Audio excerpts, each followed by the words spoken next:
8 arsye të zakonshme që ju ndjeni të fryrë gjatë gjithë kohës dhe si ta rregulloni problemin. Her pas here mund të ndjeni të fryrë dhe simptomat mund të ndikojnë edhe në mendimet tuaja.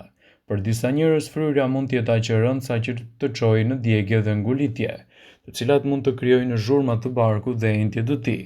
Fryrja ndodh si rezultat i tepërt i traktit tretës dhe ka dy arsye pse ndodh. Së pari, procesi i tretjes çliron gazra nga ushqimet dhe së dyti, disa zakone mund të bëjnë që të gëlltisni ajër.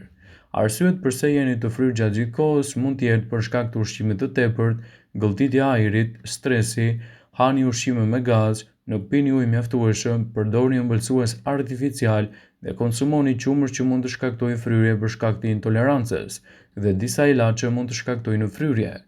Gjithashtu mund të vitaminat dhe shtesat e hekurit mund të ndihmojnë në lehtësimin e problemit tuaj të fryrjes.